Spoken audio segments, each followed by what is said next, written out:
ನಮ್ಮ ಸಂಪುಟದ ಸಹೋದ್ಯೋಗಿ ನನ್ನ ಆತ್ಮೀಯ ಗೆಳೆಯ ಸುಧಾಕರ್ ಅವರು ನಾನು 2004ರಲ್ಲಿ ಪ್ರಪ್ರಥಮ ಬಾರಿಗೆ ಶಾಸಕರಾಗಿದ್ವಿ ಮತ್ತು ವಿಧಾನಸಭೆಯಲ್ಲಿ ಇಬ್ಬರು ಪಕ್ಕ ಕೂರ್ತಾ ಇದ್ವಿ. ಯಾಕಂದರೆ ನಾನು ಸುಧಾಕರು, ಅವರು ಸುಧಾಕರು.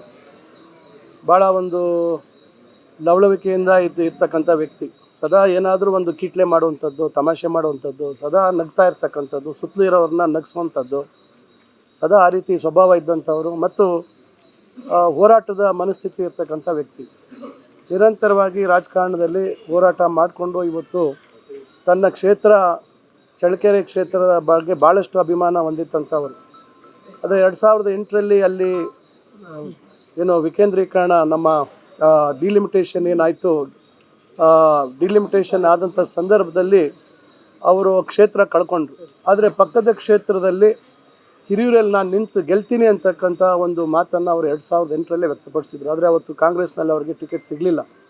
ಸ್ವತಂತ್ರವಾಗಿ ನಿಂತು ಗೆದ್ದು ನಮಗೆಲ್ಲ ಬಂದು ಹೇಳಿದ್ರು, ನೋಡಿ ನಾನು ಗೆಲ್ತೀನಿ ಅಂತ ಹೇಳಿದ್ದೆ, ನಾನು ಸಾಧಿಸಿ ಬಂದಿದ್ದೀನಿ ಅಂಥೇಳಿ. ಅವರು ಆವಾಗ ಸಂದರ್ಭದಲ್ಲಿ ಮಂತ್ರಿಯಾಗಿ ಸಹ ಆಗುವಂಥ ಅವಕಾಶ ಆಯಿತು. ಈ ರೀತಿ ಹೋರಾಟದ ಒಂದು ಸ್ವಭಾವದಿಂದ ಬಂದಂಥ ಒಬ್ಬ ಸರಳ ಸಜ್ಜನ ಒಬ್ಬ ನಾಯಕ ನನ್ನ ಆತ್ಮೀಯ ಗೆಳೆಯ ಸುಧಾಕರ್.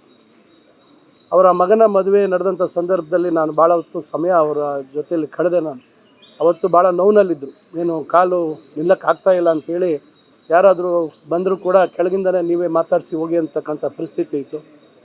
ಬೇಗ ನಾನು ಶಸ್ತ್ರಚಿಕಿತ್ಸೆ ಮಾಡಬೇಕು, ಇದು ಕಾಲು ಭಾಳ ನಂಗೆ ತೊಂದರೆ ಕೊಡ್ತಾಯಿದೆ ಅಂತ ಹೇಳಿದ್ರು.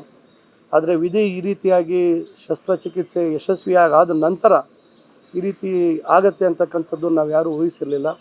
ಎಲ್ಲೋ ಒಂದು ಕಡೆ ನಂಬಿಕೆ ಇತ್ತು, ಅವರು ಗುಣಮುಖರಾಗ್ತಾರೆ ಅಂತಕ್ಕಂಥ ಆಶಾಭಾವನೆ ಇತ್ತು. ಆದರೆ ಇವತ್ತು ಅದು ಕಳಚಿದೆ. ಅದರಿಂದ ನಾನು ಅವರ ಕುಟುಂಬಕ್ಕೆ ನೋವನ್ನು ಭರಿಸ್ತಕ್ಕಂಥದ್ದು ಮತ್ತು ರಾಜ್ಯ ವಿಶೇಷವಾಗಿ ಅವರ ಸಮುದಾಯ ಮತ್ತು ಎಲ್ಲರಿಗೂ ಅವರ ಅಗಲಿಕೆಯ ನೋವನ್ನು ಭರಿಸಬೇಕಂತ ಶಕ್ತಿ ಕೊಡಲಿ ಅಂತ ಭಗವಂತನಲ್ಲಿ ಪ್ರಾರ್ಥನೆ ಮಾಡ್ಕೊಳ್ತೀನಿ.